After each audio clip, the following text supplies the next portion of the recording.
And a good day, all of you. Sean Henderson here, the Beverage Ramble, back again with you. Another Beverage Ramble edition. Today, I'm looking at Kentucky Coffee Barrel Stout. Boom. As you see right here, 8% ABV. Excusez-moi.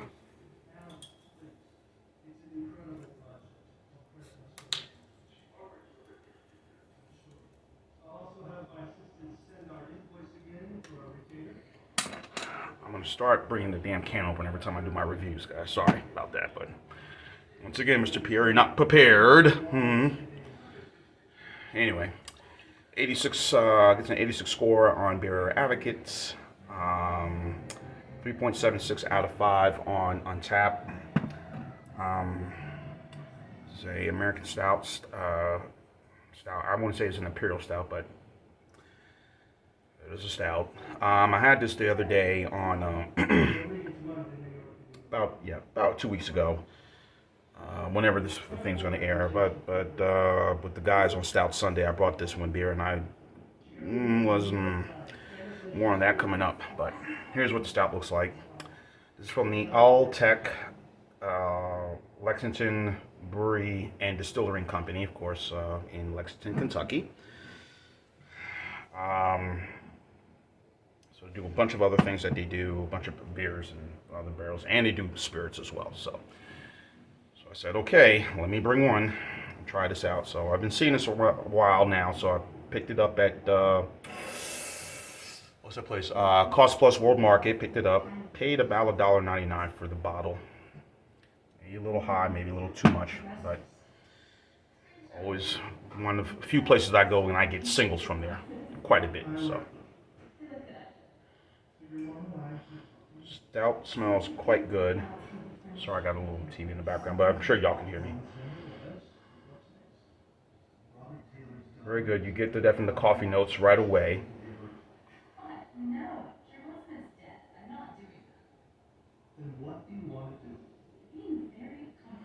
Nice, very fragrant flavor. Really decent.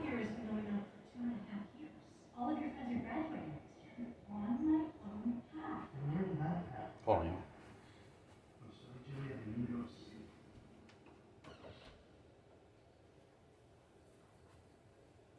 So, very fragrant, very nice, and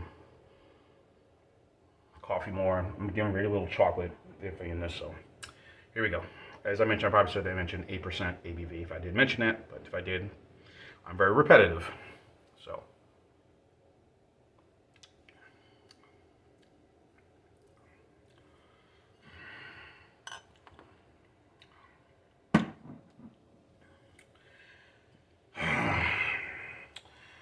the type of coffee they use is they use over whole coffee beans, not ground coffee, but whole coffee beans to make this stout. There's a little, I don't know how they store it and what barrels. Is it from one of their own barrels, from one of their own whiskeys or spirits that they produce? Probably.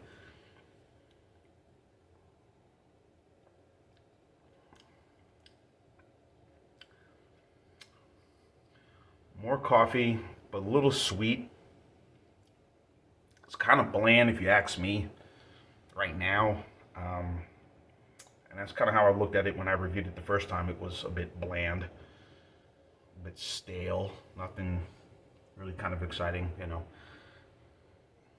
I don't feel the full 8% yet in this, but I'm sure give it time, it will kick in. But when I did it with the guys, I kind of felt a little, ho-hum about it, Really good flavor.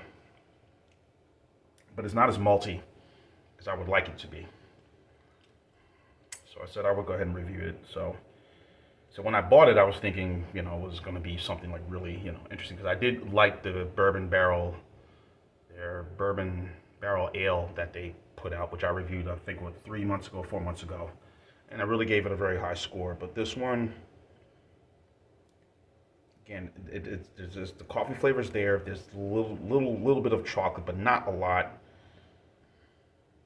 But it doesn't feel like it's grabbing you right away.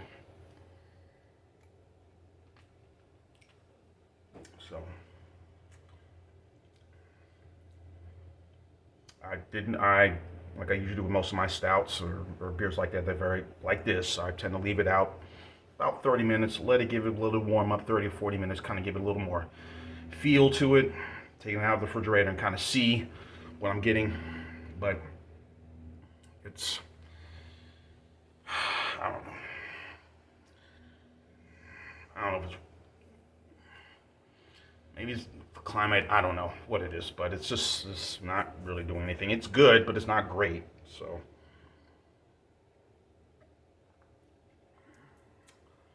Now, of course, I'm very biased towards the 1050. I'm very biased towards Guinness Foreign Extra Stout, which is quite good. That is seemed to be disappearing quite a bit right now in my area. I'm not seeing that beer a lot. I definitely see Guinness, the Extra Stout, the 5.6%, and their Guinness Drought Stout. All those are being done now at all their beers are being brewed now in Dublin now.